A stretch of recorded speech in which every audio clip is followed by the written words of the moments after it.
easy on me.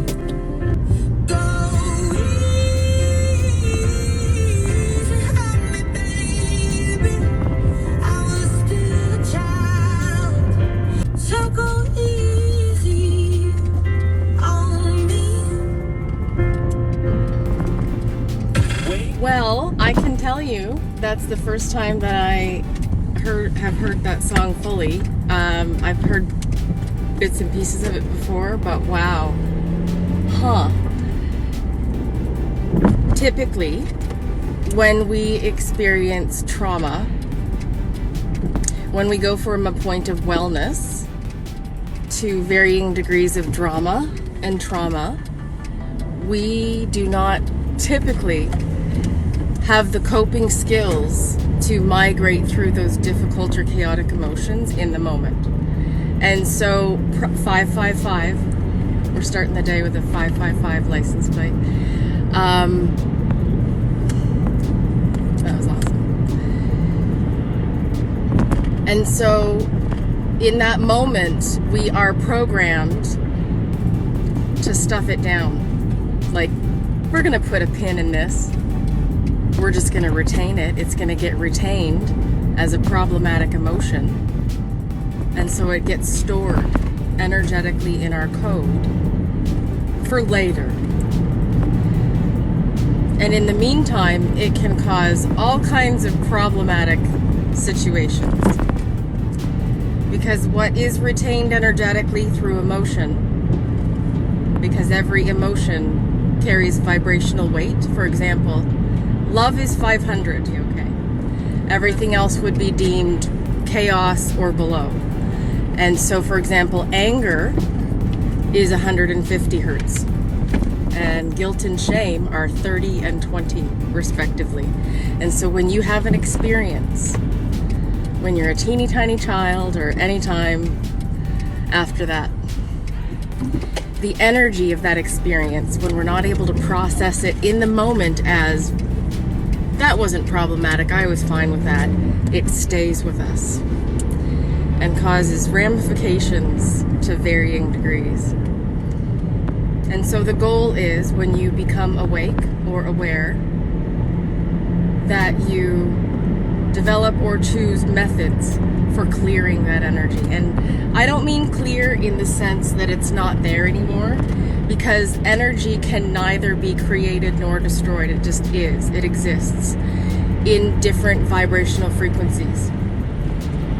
So the goal then, when we are aware, is to just simply elevate our own personal vibrational frequency average, the totality of everything that's been retained and no longer shifted from problematic, that was a problematic situation, I remember it as being problematic, to no longer problematic. It's like switching a fuse from off to on, switching the light back on.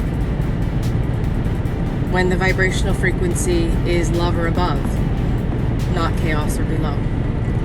And so, thankfully, there are a gajillion different methods for shifting that energy. You can use 3D methods, like the real world methods, like talk therapy and pharmacology, and all of those beautiful methods. And you can also take the energetic methods, where you understand that emotions are merely, simply, energy in motion. You have a thought, you assign a judgment to that thought based on your human brain filter, your programming that you have, which makes a decision about what you're going to think about that particular thought, which could be completely different from what somebody else would think about that same thought. And then it travels down to your electromagnetic core, your heart space, and it picks up the associated emotion with that judgment-based thought. And then the appropriate electromagnetic frequency is emitted outward to the world. So, for example, when somebody walks into a room and without even saying a word, you're like, damn, they sure suit, they do, sorry. I fumble with my words sometimes. They sure do seem to be angry. I'm gonna put them at about 150 hertz right now. Whereas if somebody walks in and just lovely, that's an elevated vibration. So what are you sending out to the world each and every day? My goal on this platform is to share the full measure of this process. So, for example, I like to start with some lovely music and pump up the day. Go ahead. Yeah, you've been there for such a long time. Go ahead. Go ahead, sir. Yeah. Awesome. Okay.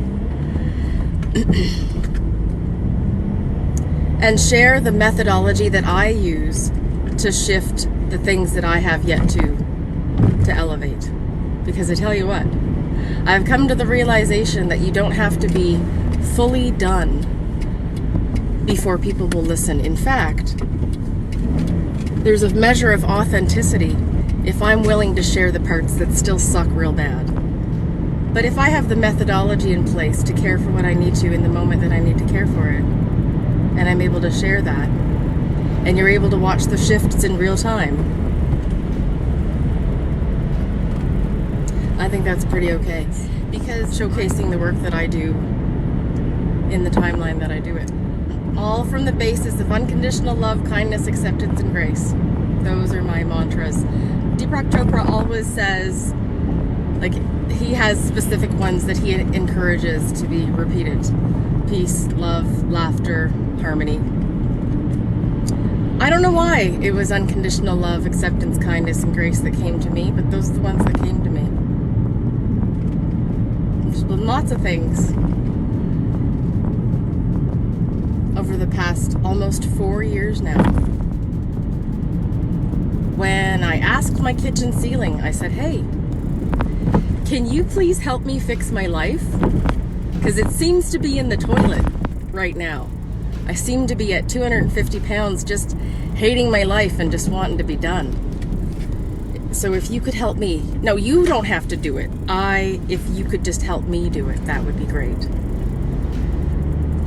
Paired that with a couple weeks later saying on the back deck, hey universe, I don't think that you're just empty space filled with stuff. I'd really like to know what you're about. Can you let me know what you're about? Sure. And then that invited in, I guess, unbeknownst to me, the flow of information that I never, as a Mormon, as a super Mormon at the time, at the age of 42, never should have had any access to the information that I then received. It was just like, what does any of this have to do with the things that I've learned in my life to this point? Nothing. That's the point. So that you can have the duality of spirituality. You can have the religious know-how of a super high demand religion. You're not even going to believe the laundry list of expectations to gain the tippy top of Mormon heaven, the celestial kingdom. But then to understand the universal understanding of spirituality, ancient wisdom that preceded anything to do with Christianity, to pair the best of those two together,